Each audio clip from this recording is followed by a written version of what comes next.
Hey there, welcome back to Little Kids Lessons. Can you believe it? You've made it to 37 weeks. Give yourself a big pat on the back because you're in the home stretch now. At 37 weeks, your little one is about the size of a cantaloupe.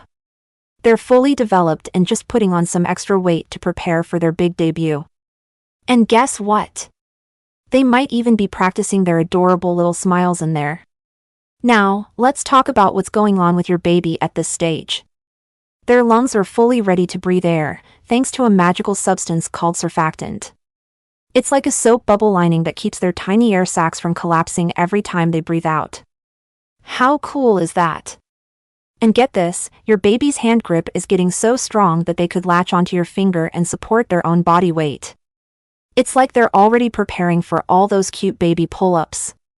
So, what can you expect at 37 weeks pregnant? Well, if your baby decides to make an appearance now, they'd be considered early full term. But don't worry if they're not quite ready yet. Full term is anywhere from 39 to 41 weeks, and believe it or not, only around 5% of women give birth on their actual due date. If this is your first rodeo, chances are your little one might be fashionably late. The average first-time pregnancy lasts 41 weeks and 1 day.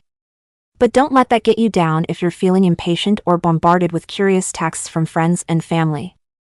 Your doctor or midwife will probably want to keep a close eye on you during this period. They might even prescribe a non-stress test and biophysical profile to make sure you and your baby are doing okay. It's just a fancy way of checking your baby's movement, heart rate, and amniotic fluid levels. Now, let's talk about induction. Most care providers will insist on it if you go past 42 weeks, and some might even draw the line at 41 weeks. It's because they want to make sure your placenta is still doing its job, your baby doesn't get too big, and your amniotic fluid doesn't run low. But don't stress too much about it. According to some researchers, the risks of going way past your due date are pretty small. Just make sure to have an open chat with your doctor or midwife about their thoughts on induction and how late they're comfortable letting you go.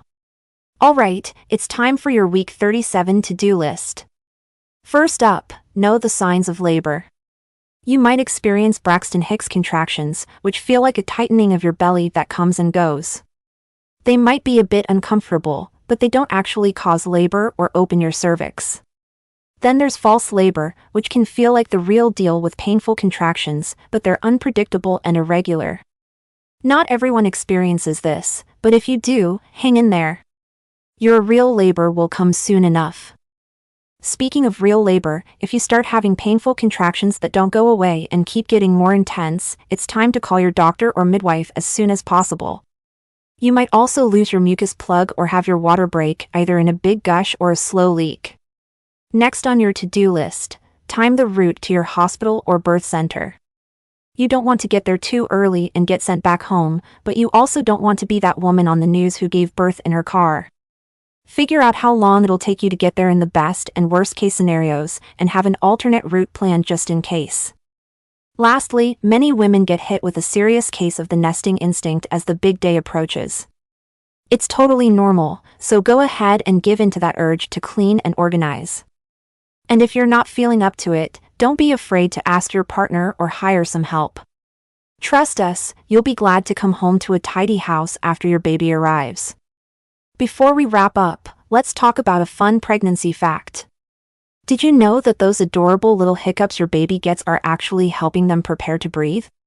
Yep, it's true. In the womb, babies get all the oxygen they need from your blood supply through the umbilical vein. But once they're born, it's showtime for their lungs. So, they practice breathing by contracting their diaphragm and inhaling amniotic fluid in and out. How amazing is that? If you found this video helpful, give it a big thumbs up and subscribe to our channel for more pregnancy tips and tricks. And if you have any questions or just want to share your own pregnancy journey, leave us a comment below.